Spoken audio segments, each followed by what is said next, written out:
negative thinking is a major problem. If you're trying to be successful or happy, you have no room for negativity. Big thinking gets rid of negativity. Dreams and visions gets rid of negativity. Now, what you cannot do is bury yourself by using your success compared to other people. See, success is not how far you got, because somebody always further than you. Success ain't how far you got. Success is how far you got from where you started. Life will push, squeeze, pressure, and attempt to make you bend at the knee. Some become a victim to life. Things happen, pain, heartache, loss. We can either be the victim or the victor to these situations. So until your mind is open to the possibilities that I can do this, you would never be able to do it. Once the mind starts to believe it can be achieved, it then, only then, does it start to break down tactically how we can do this. Until then, you're gonna always lose. For me to understand, for me to be better, for me to be stronger, I must learn to suffer a little bit. I must learn to struggle a little bit. I cannot reap the rewards of success without understanding about struggles. If you want to go somewhere that only you would go, if you want to create something new and really live a life that was meant for you, because it's literally crafted by you, you have to take the first steps on faith. If you have a dream, don't just sit there. Get your ass up and make something happen. Sometimes you just have to move. Do something. Make a call. Reach out to someone. Google something. Learn something new. Set out what you believe in. Lay out the power you have. Actually, lay out the power that you have always had. Use this, become this, and have it. Your power can take you, put you on your path to your success, to the place where you succeed.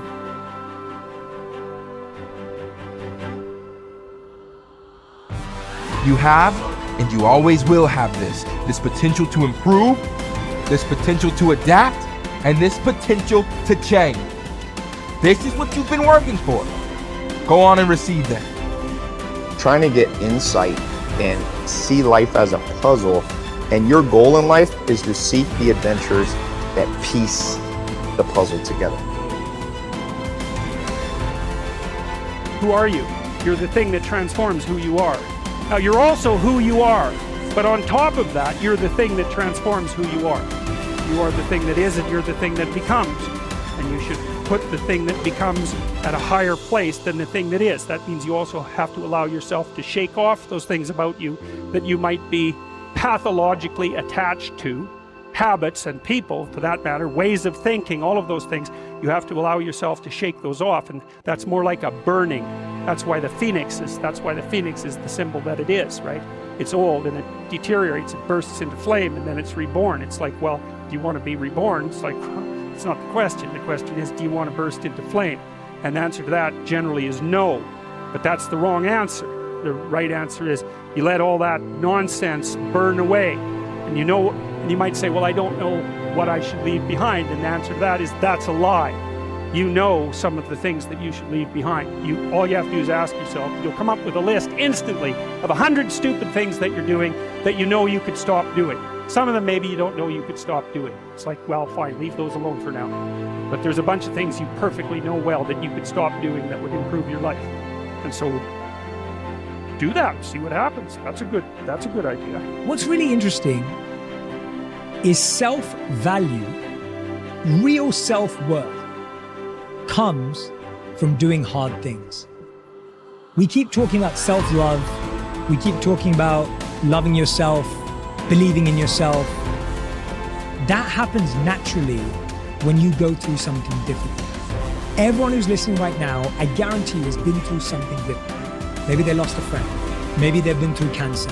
Maybe they lost their job and had to rebuild.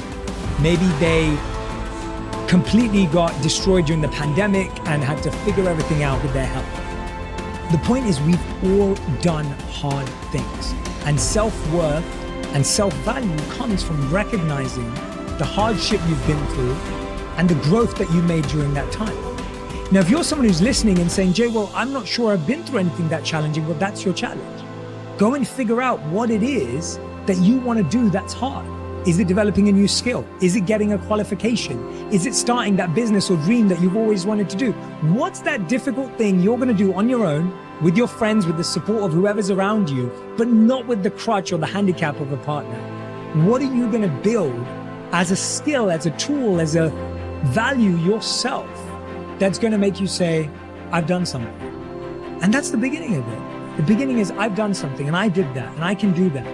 And when you do that, yes, there's going to be, you're going to validate the wrong things. You're going to give yourself praise for the wrong things. You're going to go through ego. You're going to do all of that. But there's still a belief of, I can do hard things. I can do hard things by myself. And I know what value I bring to a relationship. Persistence is self-discipline in action. Your ability to persist in the face of all setbacks and temporary failures is essential to success in life. Napoleon Hill said, persistence is to the character of man as carbon is to steel. The primary reason for success is persistence. And likewise, the primary reason for failure is lack of persistence, quitting too soon. There is a direct link between self-discipline and self-esteem. Each time you discipline yourself to do what you should do when you should do it, whether you feel like it or not, your self-esteem increases. Each time you persist and force yourself to continue on, even when you feel like quitting, your self-esteem goes up. Each act of self-discipline strengthens every other act of self-discipline. Every act of persistence strengthens every other act of persistence. When you discipline yourself to persist over and over, you like and respect yourself more and more. You become stronger and more confident. Eventually, you become unstoppable. Persistence is its own reward.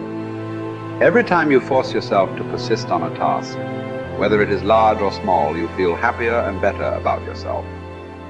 When you go the extra mile and do more than you are paid for, or more than is expected, your self-esteem goes up. You feel more powerful and in greater control of your life. In your career, when you go the extra mile, you put yourself on the side of the angel. The primary difference between winners and losers in life is simple. Winners never quit and quitters never win. You can increase your ability to persist by talking to yourself positively. Say these words, I am unstoppable. Before you begin any major undertaking, pre-program yourself by telling yourself, I never give up. Before you can achieve anything worthwhile in life, you have to pass the persistence test. This is usually a snap quiz sprung on you unexpectedly with no warning. You suddenly face a major setback, problem, temporary failure, or even a complete disaster. When this happens, remind yourself that this is the testing time. This is when you demonstrate what you are really made of. This is when you show yourself and others the strength of your character and your true determination to succeed, your ability to respond effectively to setbacks. Your level of responsibility is the measure of your readiness to succeed. When you experience a major setback or problem, you will feel temporarily stunned. This feeling is very much like a punch in the emotional solar plexus. You will be stopped for a few seconds or a few minutes. During this period, you will often feel discouraged or experience self-pity. You will say, why me? However, it is not how far you fall that counts, but rather how high you bounce. Your aim is to bounce back as quickly as possible. Resilience in the face of unexpected reversals is vital to long-term success. Remember the warrior's creed. I will lay me down to bleed a while and then rise and fight again. Don't be surprised, shocked, or set back when things go wrong. Your best laid plans will often fall apart. Instead, expect disappointments and setbacks as a part of life. Take a deep breath, pick up the pieces, and continue onward. Our minds, our thinking controls our destinies here on Earth to a degree totally unsuspected by the great majority of people. When you think about it a moment, it becomes so obvious, so clear and simple. Well then, if we become what we think about, and if we can control our minds, we can pretty well tell our own future. And that's the point I want to make. That's what I meant when I said earlier that each one of us is the architect of the structure fashioned by our years. This means that if we're confused about what we wish to become or accomplish, our lives, our environment will mirror that confusion. It also means that if we know what it is we seek, that it must be accomplished. Barring an act of God or a catastrophe over which we have no control, we as individuals can call our own shots for the rest of our lives.